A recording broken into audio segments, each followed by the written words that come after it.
Welcome to Natural Health Talk, your go-to podcast for all things related to holistic wellness, natural remedies, and living a balanced, healthy lifestyle.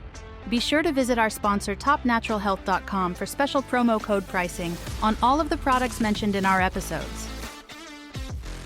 All right, so we're diving into some fascinating stuff today. Listeners sent in a bunch of questions about naturally increasing HGH, human growth hormone.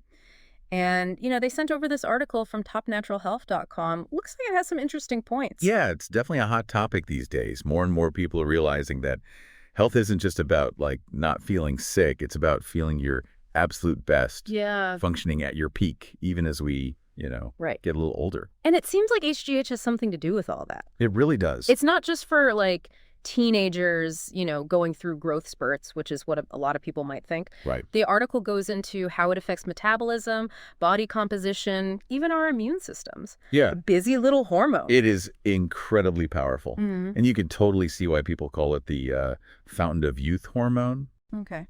I mean, think about it. As we age, we naturally produce less and less HGH, right? It's like our cells aren't repairing and regenerating as efficiently, and that's when we start feeling that dip in energy or, Oh. We see those telltale signs of aging. Those outward signs. Exactly. Okay, so that makes sense. But how do you know if you have low HGH? If someone's listening to this right now, what are the signs? Well, that's the tricky part. Yeah. The article mentions things like fatigue, increased belly fat, trouble sleeping. Okay, so pretty common stuff. Exactly. Yeah. And that's why it's so important to remember that these symptoms could be caused by a million different things, not just low HGH. It's all about connecting the dots, but not jumping to conclusions. You know what I mean? Right. More investigation, less self-diagnosing. Got it. So speaking of connections, the article then goes into ways to naturally boost HGH. Okay. And the first one they hit on is exercise, specifically HIIT and weightlifting. Interesting, right. Our bodies are practically hardwired to respond to these intense bursts of effort. Think about our ancestors. They weren't hitting the gym, but their lives were full of activities that required, short bursts of high energy hunting, fleeing from danger, that kind of thing. That surge of HGH, it's like your body hitting the repair and rebuild button after a tough workout. So ditch those leisurely walks and pick up the pace, huh? Something like that. I like it. All right. But then they talk about how important sleep is, and not just any sleep. They specifically mention deep sleep as being prime HGH producing time. It's true. And while those fancy sleep trackers can be helpful for understanding your sleep patterns, the quality of sleep you're getting is just as important, maybe even more so, because things like underlying sleep disorders, like sleep apnea, for example, can really mess with the depth and quality of your sleep. Interesting. And then they get into intermittent fasting, which they claim can increase HGH by, I get this, 2,000%. It's a bold claim. That's what I'm thinking. That almost sounds too good to be true, right? Well, there have been studies showing some pretty dramatic HGH spikes with certain types of fasting, but and this is key, it's not as simple as just skipping breakfast. The duration of the fast, the type of fast, and how each person responds, all of that plays a role. So not a magic bullet, but definitely a tool to use carefully. Exactly. Strategically. Okay, I'm with you. I see what you mean. Good. All right, so then there's cutting back on sugar, which seems pretty straightforward.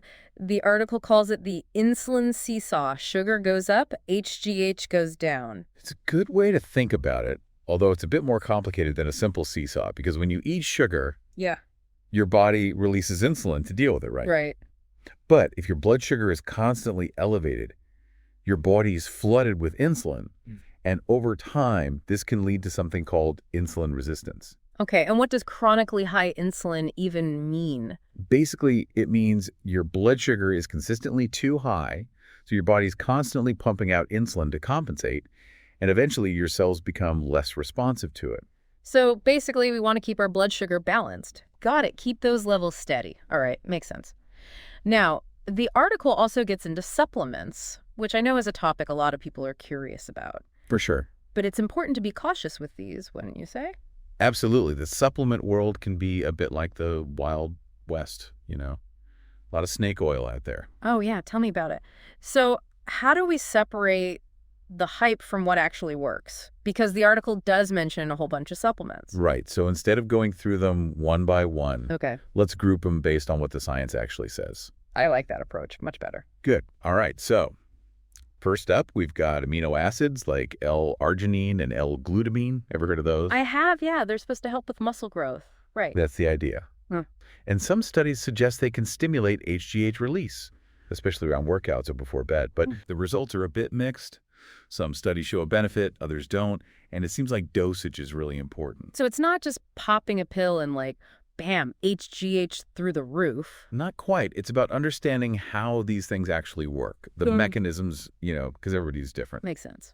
What else is there? Okay, so then you've got things like alpha-GPC, which is thought to impact HGH release, possibly through its effects on neurotransmitter. Neurotransmitters, wow. Yeah, it gets pretty complex. And then there's GABA, which we talked about a bit earlier. That's the one that helps you relax and promotes deeper sleep, which indirectly can support HGH production. Right, because of that deep sleep connection. Exactly. It's all about optimizing those natural peaks and valleys of hormone production throughout the day. I see. So kind of like setting the stage for your body to do its thing. Exactly. And speaking of which, we can't forget about melatonin. Ah, yes. Everyone's favorite sleep hormone. Right. Now, while melatonin itself doesn't directly increase HGH, okay, it does improve sleep quality, as we know. Right. And better sleep means more that deep sleep. Where the magic happens. Exactly. Gotcha. So it's kind of a roundabout way to support HGH. Exactly. No. Now, the last couple of things on the supplement list aren't really supplements at all. They're more like lifestyle factors. Oh, like what? Well, they talk about how excess body fat, especially around the midsection. Ah, the dreaded belly fat. Yep, that can really throw things out of whack, hormonally speaking. How so? Well, visceral fat, that's the kind that surrounds your organs. Yeah. It's actually metabolically active. Oh, wow. I didn't know that. Yeah, and it can disrupt your hormone balance, including HGH. So less belly fat, more HGH. Got it. Pretty much. And then, of course, there's stress. Oh, yeah. Stress is the worst. It's a killer, literally. Chronic stress releases cortisol, and that can interfere with HGH production. So chilling out isn't just good for my sanity. Right. It's good for my HGH levels, too. Exactly. Even just taking a few deep breaths throughout the day can make a difference. So less stress, more HGH. Got it. Makes you want to book a massage right now. Right. Or at least take a few deep breaths. Seriously, though, we've covered so much ground here. Intense workouts, sleep, sugar, supplements.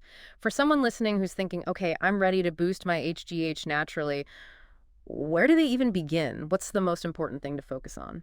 Well, I think that's the million-dollar question, right? And honestly, there's no one-size-fits-all answer here. Our bodies are just not that simple.